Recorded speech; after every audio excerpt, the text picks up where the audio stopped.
मैं भी तो अपने पिता की सौतेली बेटी हूँ, तो क्या किसी दिन वह भी मेरे साथ ऐसा कुछ कर सकते हैं? क्या सौतेला होने से रिश्तों की गरिमा ही खो जाती है? पिता पिता नहीं रह जाते और बेटी बेटी नहीं। क्या सभी सौतेले पिता ऐसे ही होते हैं? याद है मुझे, एक दिन अमर पापा ने मुझसे कहा था कि मैंने अमृता से शादी तुम्हारे लिए ही की है। तब उनकी बात सुनकर मैं बहुत खुश हो गई थी।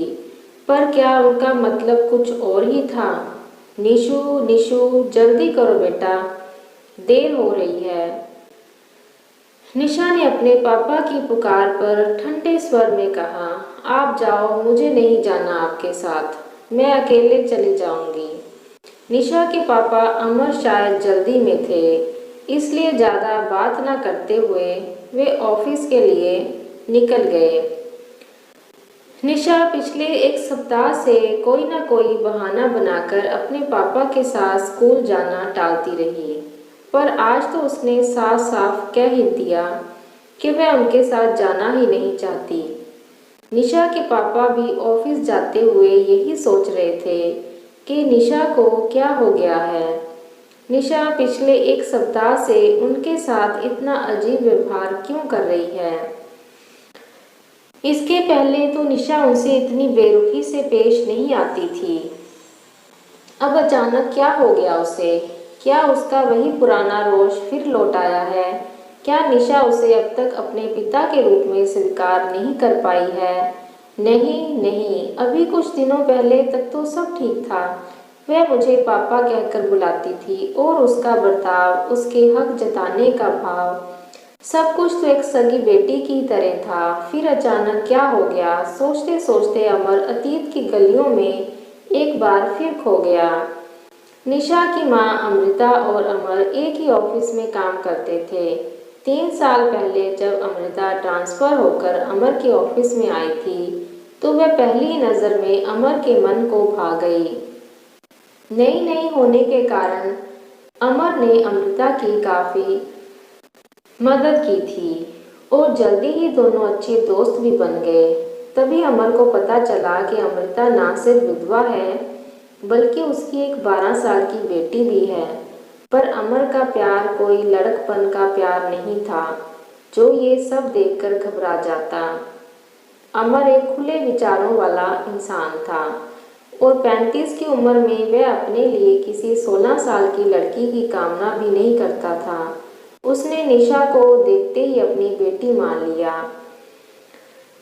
अमर का अमृता के घर आना जाना होने लगा था। निशा भी अमर अंकल को पसंद करती थी, पर जब उसे ये पता चला कि उसके अमर अंकल उसकी माँ से शादी करके उसके पापा बनना चाहते हैं, तो वह इस बात को बर्दाश्त नहीं कर पाई। वह अमर को अपने पापा की जगह नहीं देख पा रही थी। इस पर अमर और अमृता ने तय किया कि जब तक निशा अमर को अपने पापा के रूप में स्वीकार नहीं कर लेती, तब तक दोनों शादी नहीं करेंगे। काफ़ी समय इसी इंतज़ार में बीत गया। फिर एक घटना ने सब कुछ बदल कर रख दिया। हुआ यूं कि अमृता निशा को अपनी एक सहेली कली के पास छोड़कर 2 दिन के लिए ऑफिस के काम से बाहर गई थी। उसी दिन निशा का स्कूल से लौटते समय एक्सीडेंट हो गया। कली ने घबराकर अमर को फ़ोन करके बुलाया। तब अमर ने ही निशा को अस्पताल ले जाकर उसका इलाज करवाया और अमृता के लौटकर आने तक निशा को अपने घर लाकर उसकी देखभाल करता रहा। इस घटना ने अमर को निशा के मन में एक आदर्श पिता के रूप में स्थान दिला दिया। तब निशा के ही कहने पर अमर और अमृता ने शादी कर ली। अमर के आने पर निशा भी बहुत खुश रहने लगी। अब वह अपने को माँ की नहीं, पापा की बेटी कहती। निशा अक्सर अमर से कहती कि पापा, मुझे अपने पापा की तो याद नहीं, पर यकीन है कि वे भी मुझसे उतना प्यार नहीं करते जितना आप करते हैं। अमर भी निशा की हर छोटी बड़ी बात का ख्याल रखता, उसकी हर बात सुनता। वह भरसक कोशिश करता कि निशा को कभी उसके पापा की कमी ना महसूस होने पाए। अमर सोचने लगा कि सब कुछ तो ठीक चल रहा था, फिर अचानक क्या हो गया? जो निशा उससे इतनी कटी कटी रहती है, ना उसके साथ कहीं घूमने जाती है और ना ही पहले की तरह पापा पापा करके उसके गले से झूलती है। निशा की ये बेरुखी उसके लिए असहनीय हो रही थी। वह निशा से बहुत प्यार जो करता था। शाम को जब अमर वापस लौटा तो निशा के कमरे में गया, पर निशा कमरे में नहीं थी। उसकी टेबल पर एक डायरी रखी थी जिस पर लिखा था पर्सनल। कौतूहलवश अमर उसे उठाकर देखने लगा। वह निशा की डायरी थी। पढ़ते पढ़ते अचानक अमर की नज़र एक पेज पर ठहर गई। तारीख ठीक 1 सप्ताह पहले की थी। उस पेज पर लिखा था, आज मैंने एक पत्रिका में कहानी पढ़ी जिसमें एक पिता अपनी सौतेली बेटी के साथ बलात्कार करता है। मैं भी तो अपने पिता की सौतेली बेटी हूँ, तो क्या किसी दिन वह भी मेरे साथ ऐसा कुछ कर सकते हैं? क्या सौतेला होने से रिश्तों की गरिमा ही खो जाती है? पिता पिता नहीं रह जाते और बेटी बेटी नहीं?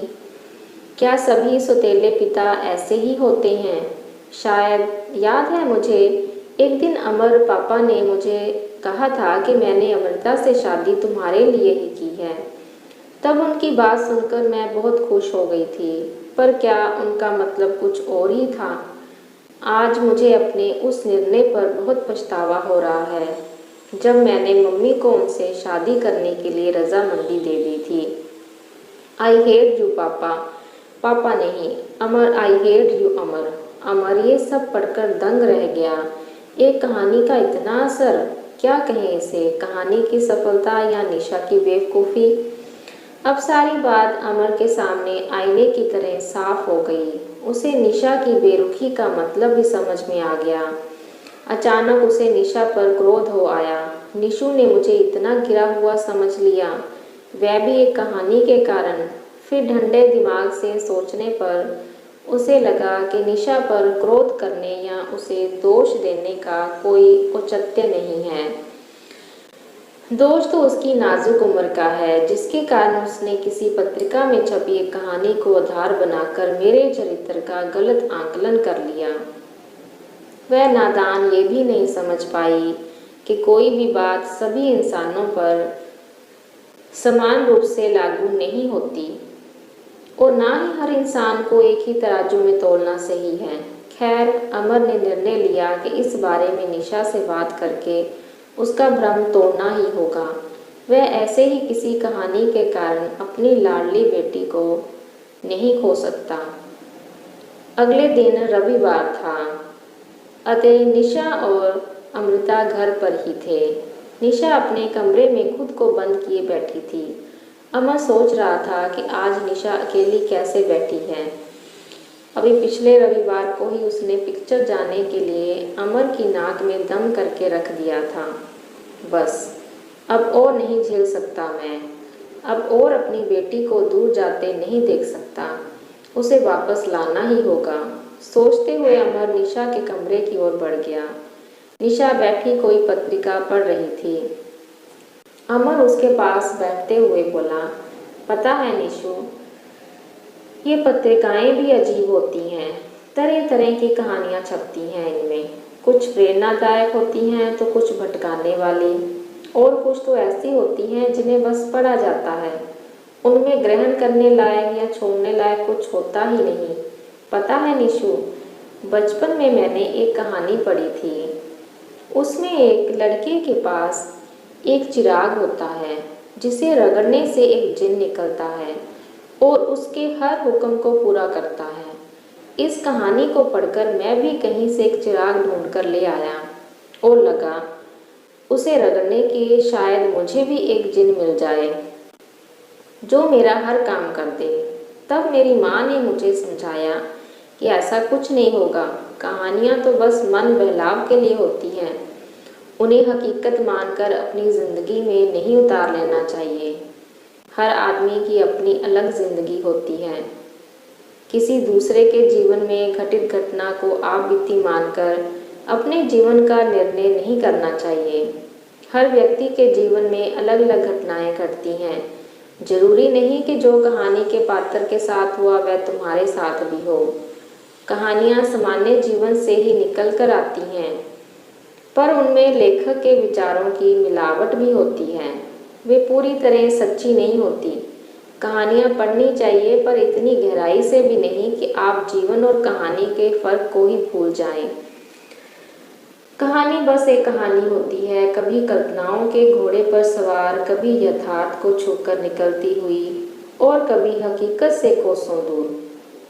पर कहानियाँ हर बार अनंत संभावनाओं से भरी हुई होती हैं। संभावनाएं अच्छी भी हो सकती हैं और बुरी भी। अच्छी संभावनाओं का स्वागत करना चाहिए, पर बुरी संभावनाओं को अनछुआ ही रहने देना चाहिए। तुम समझ रही हो ना निशु, मैं क्या कहने की कोशिश कर रहा हूँ? इतना कहकर अमर ने निशा के सिर पर हाथ फेरा और किचन में जाकर खाना बनाने में अमृता का हाथ बटाने लगा। थोड़ी देर बाद निशा वहां आई और अमर का हाथ पकड़ते हुए बोली, आप ठीक कहते हैं, सारी कहानियाँ सच्ची नहीं होती हैं, पर सारे प्रॉमिस सच्चे होने चाहिए, है ना? और आपने मुझसे प्रॉमिस किया था कि आप आज मुझे और मम्मी को आइसक्रीम खिलाने ले जाएंगे। हम चलेंगे ना पापा?